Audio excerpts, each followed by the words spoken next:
Good day everyone, good day Sir Lorem. We are the group 3 and we will be tackling about the Chinese and Buddhist philosophy. So for the introductory one, I will be tackling about Lao Tzu. Taoism, living in harmony with nature. Taoism is an ancient Chinese philosophy that focuses on living simply and in balance with nature. It contrasts with Confucianism, which emphasizes moral rules and societal order. Taoism's main teachings come from Lao Tzu and Chuang-Tzu's writings, which expand on its ideas. This report explores Taoism's core beliefs, its view on desires and rules, and how living according to Tao can lead to peace and harmony. We have here the Taoism versus Confucianism. Taoism and Confucianism have different focuses. Taoism encourages following the natural flow of life to find peace, while Confucianism focuses on improving society through morality and rituals. Taoism teaches that true harmony comes from nature, not man-made rules. For the core beliefs, Taoists believe that people and nature are connected and humans should not try to control everything. Living simply, without greed, unnecessary desires, or excessive rules is essential. Acting naturally and not forcing outcomes brings harmony to life. For the critic of morality and desires, Lao Tzu taught that rules and morals exist only because people compete and fight due to their desires. Taoism suggests that instead of relying on rules, people should let go of their desires. True peace and balance come when people follow the natural flow of life. The Tao, or the Way, represents the natural order of the universe. When people align their actions with the Tao, they live effortlessly and peacefully. Taoists believe governments should allow people to live simply without over-controlling or creating unnecessary laws. Now we have here Chuang-Tzu's contributions. Chuang-Tzu, another important Taoist thinker, expanded on Lao Tzu's ideas by focusing on personal understanding and experiences. He emphasized seeing life as it truly is rather than being restricted by human expectations. For the Taoist values and guidance, Taoism values simplicity and preserving life. Lao Tzu's advice is straightforward. Fewer desires lead to less conflict, and fewer rules create more peace. When both people and leaders live simply and naturally, society becomes more harmonious. Now to simplify it all, Taoism teaches that peace and happiness are achieved by living simply, reducing desires, and aligning human life with the natural flow of the universe. It offers a sharp critique of societal rules and morality, highlighting their failure to address humanity's deeper issues. Instead, Taoism advocates for a life that is guided by the principles of nature, promoting unity, balance, and fulfillment for individuals and society. By embracing the teachings of Taoism, humanity can achieve a state of effortless harmony and sustainable living. That would be all for my part. Thank you. Hello, good day. I am K3's Ampal, one of the members from the Group 3 reporters, and my assigned topic is entitled The Tao and its Manifestations. The Tao and its Manifestations. With a range of meaning in the Chinese philosophy, translations of Tao includes way, road, path, or technique, generally understood in the Taoist sense as an enigmatic process of transformation ultimately underlying reality. The topic mainly discusses the concept of Tao in Chinese philosophy, particularly its role in understanding the universe and the interactions of yin and yang. Yin and yang. are two complementary forces in Chinese philosophy that represent opposite but related aspects of the universe. Yin is the representation of the female, dark, cold, and passive force that is associated with the earth and the moon. On the other hand, Yang is the representation of the male, bright, light, and active force that is associated with the sun. The interaction between yin and yang is thought to create harmony and health in the universe, and to influence everything within it. Here are the key points of my report. First, the Tao is being considered as the source of existence. The Tao in here is described as the fundamental source of all existence, encompassing both being and non-being. It is prior to all things and provides the foundation for their existence and function. Second, Tao as unnameable. Tao is inherently unnameable because it is without characteristics, divisions, or limitations. It is unified and unchanging, representing the ultimate source and principle of the universe. The third one would be Tao's function in nature. While the nature of Tao itself cannot be directly stated, its function can be observed through the natural world. It is manifested in the inherent qualities and workings of things, providing both their existence and their distinct characteristics. Lao Tzu's significant contribution for this topic was recognizing that Tao as the basis for the interaction of yin and yang, providing a framework for understanding the interplay of opposites in the world. The excerpt highlights the importance of recognizing the underlying unity and source of existence that is represented by Tao. In understanding the complexities of the natural world, it emphasizes that while the nature of Tao cannot be directly defined, its function can be seen through the natural processes of the universe. Here are some examples of how the Tao is being manifested in the natural world as being described by Lao Tzu's philosophy. First would be the cycle of seasons. A good example for this is spring and winter. The changing seasons, from spring's blossoming to winter's dormancy, illustrates the natural flow of yin and yang. Spring represents the ascendance of yang, while winter signifies the dominance of yin. This cyclical movement reflects the inherent balance and harmony of Tao. The second is the flow of water.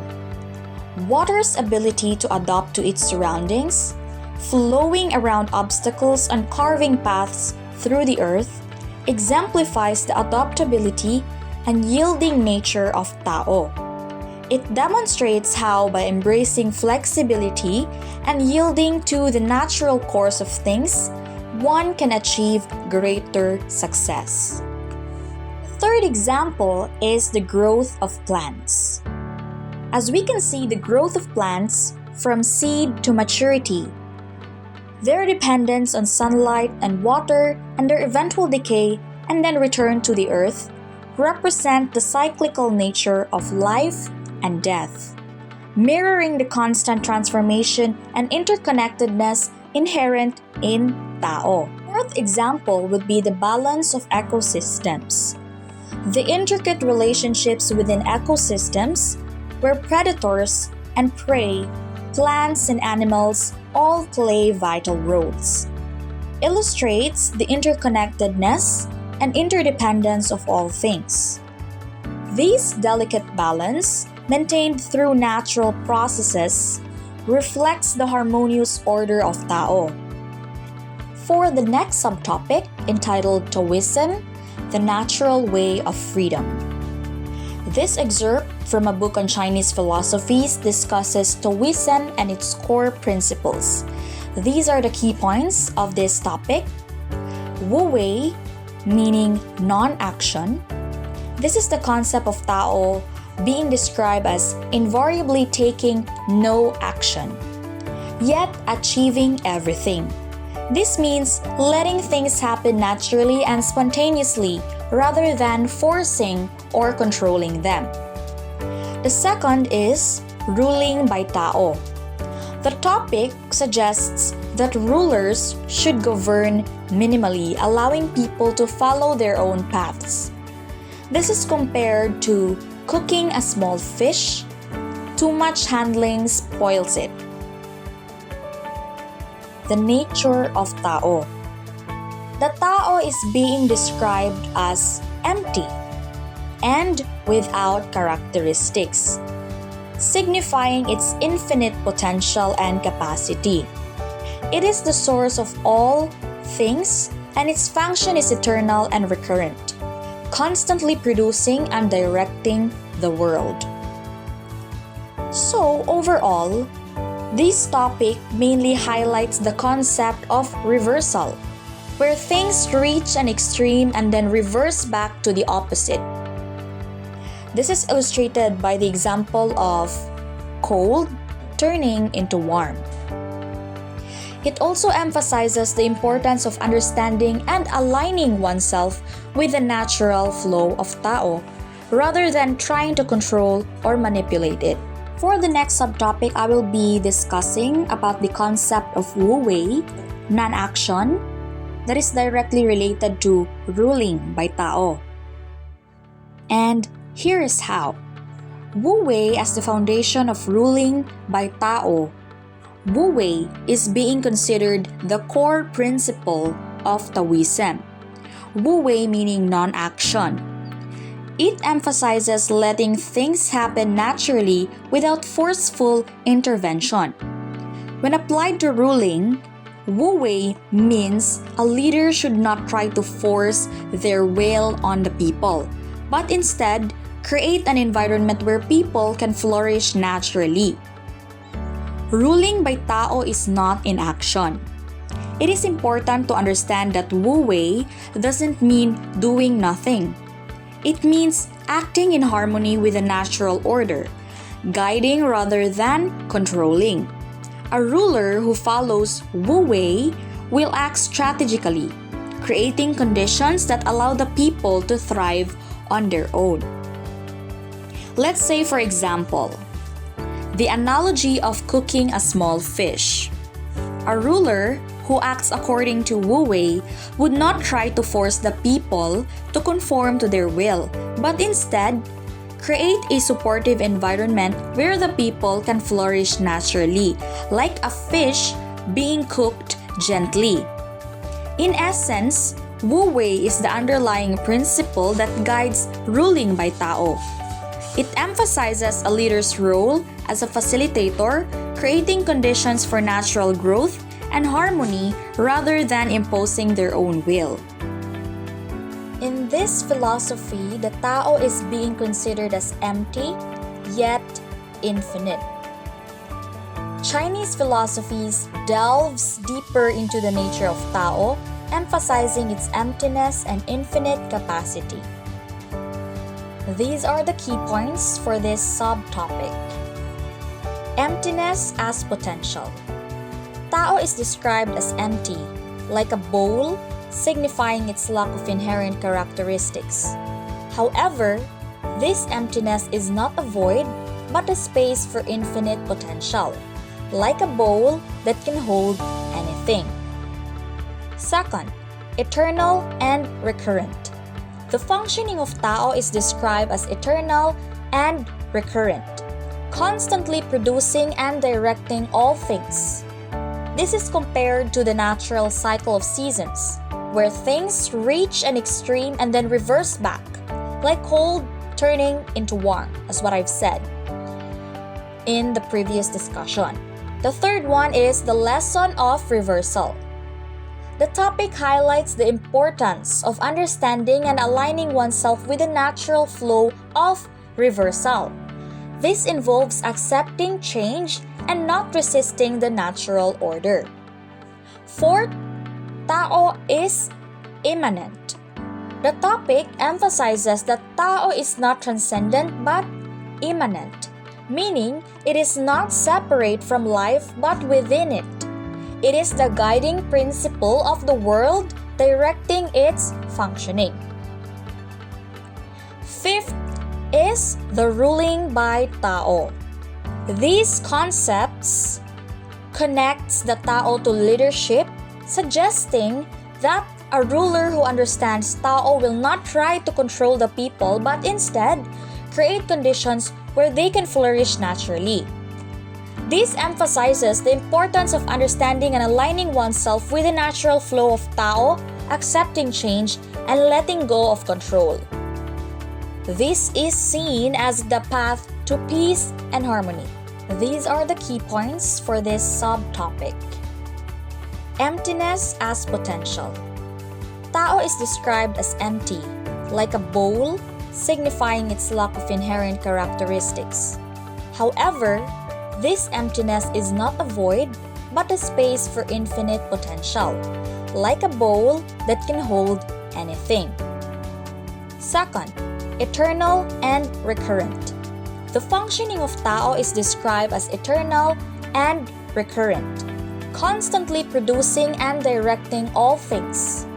This is compared to the natural cycle of seasons, where things reach an extreme and then reverse back, like cold turning into warm, as what I've said in the previous discussion. The third one is the lesson of reversal. The topic highlights the importance of understanding and aligning oneself with the natural flow of reversal. This involves accepting change and not resisting the natural order. Fourth, Tao is immanent. The topic emphasizes that Tao is not transcendent but immanent, meaning it is not separate from life but within it. It is the guiding principle of the world directing its functioning. Fifth is the ruling by Tao. These concepts connects the Tao to leadership, suggesting that a ruler who understands Tao will not try to control the people but instead create conditions where they can flourish naturally. This emphasizes the importance of understanding and aligning oneself with the natural flow of Tao, accepting change, and letting go of control. This is seen as the path to peace and harmony. A specific example of how ruling by Tao might work in practice might be seen in this example. So, imagine a village leader who understands and practices ruling by Tao. Here's how he or she might approach a common problem. For example, the problem is that the village is facing a shortage of water. So the people are starting to argue and fight over the limited supply. So for the traditional approach, the leader might impose strict rules, rationing water and punishing those who break the rules.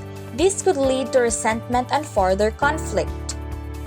The ruling by Tao approach is to observe and understand. The leader would first observe the situation carefully, understanding the needs and concerns of the villagers. They would listen to their grievances and try to understand the root cause of the water shortage.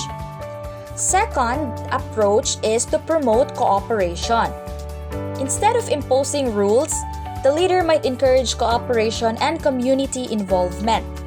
They could organize meetings to discuss solutions like digging new wells or implementing water-saving techniques. The third approach is to facilitate natural solutions. The leader would focus on facilitating natural solutions like encouraging the villagers to conserve water, plant trees that help retain moisture, and use water-efficient irrigation methods. Fourth approach is to lead by example. The leader here would set an example by practicing water conservation themselves. They might use less water for their own needs and encourage others to do the same. The fifth approach is to trust the process. The leader would trust the natural process of change and growth. They would not try to force a solution, but instead, they would create an environment where the villagers can work together to find their own solutions. For the outcome, by simply following the principles of ruling by Tao, the leader would create an environment where the villagers feel empowered to solve the problem themselves. This would lead to a more sustainable and harmonious solution, fostering a sense of community and shared responsibility.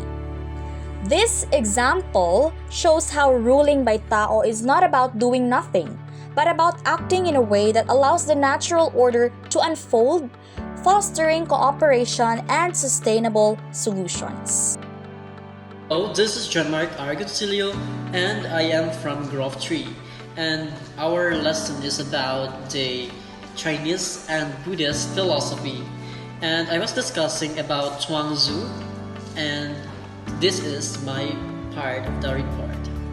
Zhuangzi, also spelled Zhuangzi, is a foundational figure in Taoism or Taoism, a Chinese philosophical and religious tradition. He is the author of the text known as Zhuangzi, a collection of philosophical writings that explore themes of spontaneity, the relativity of human experience, and the fluidity of life. The text is attributed to him and is often regarded as one of the most important works of Taoist thought, alongside the Tao Te Ching by Lao Tzu. Zhuangzi's teachings emphasizes the idea of living in harmony with the Tao, or the Tao, which is the natural flow of order of the universe. He believed that rigid societal norms and intellectual pursuits often obstructs one's connection with the Tao, and that true wisdom lies in embracing simplicity, spontaneity, and acceptance of change. His writings include stories, parables, and allegories that challenge conventional thinking and advocate for a carefree, natural life. Zhuangzi is often depicted as a whimsical figure who used humor and paradox to convey his ideas, making his work both profound and playful. Some of his most famous stories involve themes like the transformation of the self, the interdependence of opposites, and the limits of human understanding. One of the most famous anecdotes is the story of Zhuangzi dreaming he was a butterfly, which raises questions about the nature of reality and identity. Overall, Zhuangzi's teachings encourage letting go of rigid distinctions between good and bad, life and death, and embracing the fluid, ever-changing nature of existence. So that will be the foundational thoughts which is found in the Chinese and Buddhist philosophy. Thank you. Hi everyone, my name is Ayla Jane Babor, so I will be reporting the life of Buddha. So it begins by clarifying that Buddha is not a name but an honorary title given to someone who has attained enlightenment. From the word enlightenment is this enlightenment, according to Buddhist tradition, involves discovering and teaching the path to liberation from suffering. Liberation is like freedom. You have freedom. Due to lack of direct historical evidence, scholars rely on various sources, including ancient texts and archaeological findings, to estimate the period.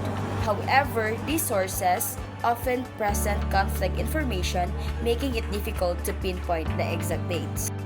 The traditional stories, Siddhartha was born into a noble family of Kapilavatu.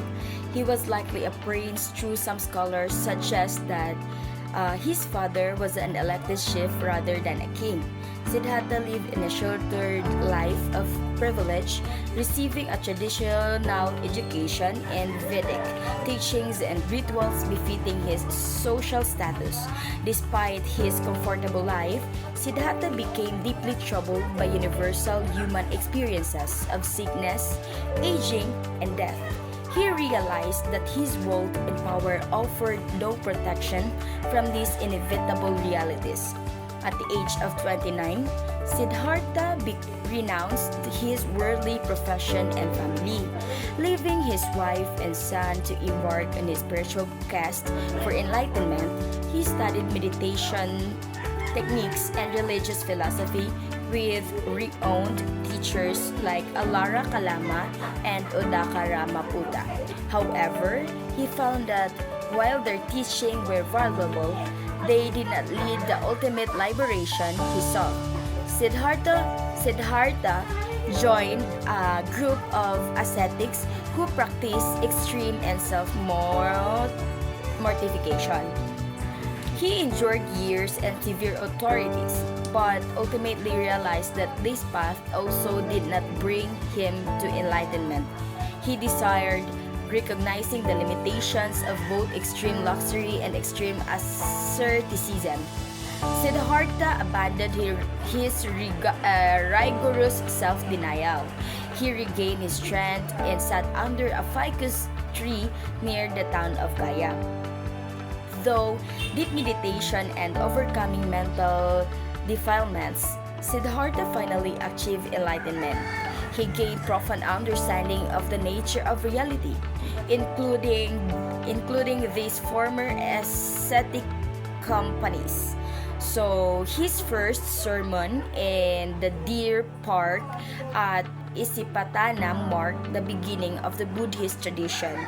In his first sermon near Benares, the Buddha introduced the Four Nobles of Truth, setting in motion the wheel of the Dhamma. Over the next 45 years, he traveled through the Ganges Valley, teaching and establishing the monastic order of monks and nuns known as the Sangha. He actively debated philosophy and religion with people from various religious backgrounds, including Brahmins and other religious leaders. So he passed away peacefully at the age of 80 in Kusinara due to dysentery. This period highlights the Buddha's active role in spreading teaching and establishing the foundation of Buddhist community. And my next topic is all about philosophical and religious doctrines.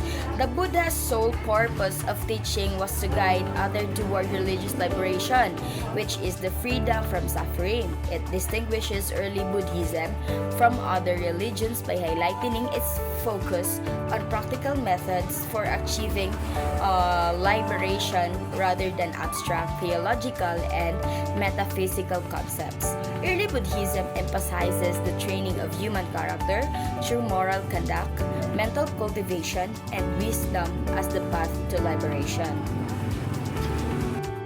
The Buddha empiricism is the experience of suffering is what drives people to seek a religious path in life.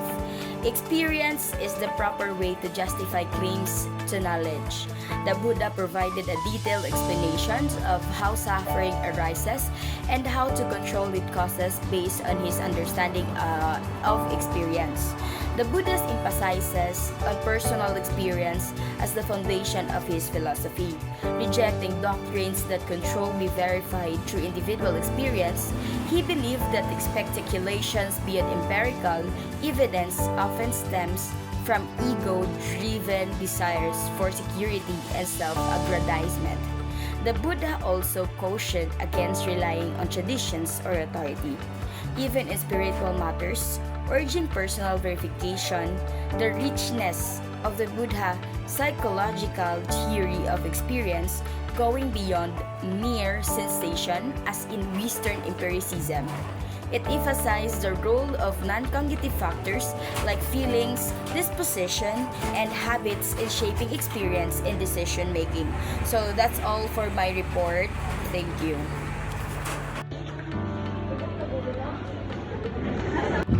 So, hello everyone. I will be the last person to discuss our report. And my part is the continuation of life of Buddha, which is the essence of the Buddha's teaching or the Four Noble Truths that consist suffering or dukkha, the essence of suffering, the cessation of suffering, and the last part, which is the way leading to cessation of suffering, which is called Noble. So the first Eightfold Path is suffering or dukkha, is that suffering is inherent in normal human experience. And for a Buddhist tradition, who saw the holy life as a means to solve the suffering that arises because of a certain unavoidable facts of life, namely sickness, old age, and death. And the Pali word for suffering is dukkha, and dukkha is much more than physical pain. It occurs a number of levels, which is physical pain, psychological distress, or not getting the things one wants, spiritual or existence anxieties, or the struggle with personal mortality. And for Buddhist point of view, human beings are caught up in suffering on cosmic scale, namely the cycle of birth, death, rebirth, called samsara. Escaping the cycle is tantamount to religious liberation or an act of selfishness. Samsara is governed by the law of karma, or the Pali word of karma is the kama. And karma is not fate or destiny. Karma here is literally means action, but it refers more specifically to actions that have an impact on a person's moral or spiritual condition, a kind of moral causation. The second noble truth, which is relates to suffering caused by craving or tanha. And the third noble truth is just a statement suffering is curable by removing its cause, namely craving. It sounds utterly simple, but it is very complex matter.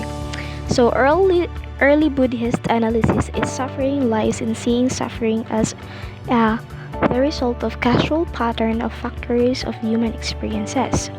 This doctrine is referred to a dependent arising, or the patika samda, or the dependent arising directly challenges the metaphysical worldview of Brahmanical tradition, whereas the Brahmanical tradition agreed with Buddha that the world is changing and eternal. They posited transcendent, changeless, or monistic. So the ultimate reality is Brahman that stands behind the changing world. But Buddha rejected the Brahmanist transcendent metaphysics.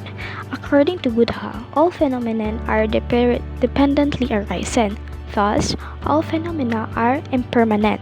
They arise in some point and they cease at some other point. And so whatever human striving might create a religious meaning, it must do so in this changing world and not by escaping from the world to abide in changeless, transcendent Brahman. So the 12 formula given by forward or arising, then reverse for ceasing. So Buddha referred the dependent arising in 3 marks of existence is that everything that exists is permanent, or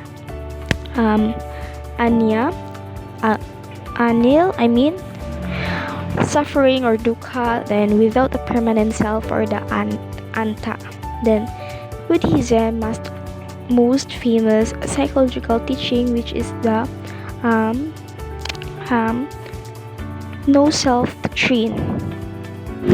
The Buddha's fourth noble truth. The Buddha's Eightfold Path is referred to as a middle way between the extremes of self-indulgent opulence and self-mortifying asceticism.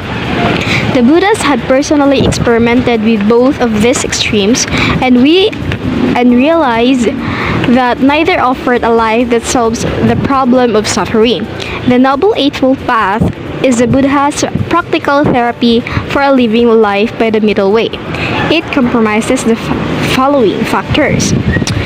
And the last is the enlightened person and Nibbana. According to the early Buddhist The enlightened person is one who has completely eradicated the fetters that keep the person bound to samsaric existence, or the cycle of birth.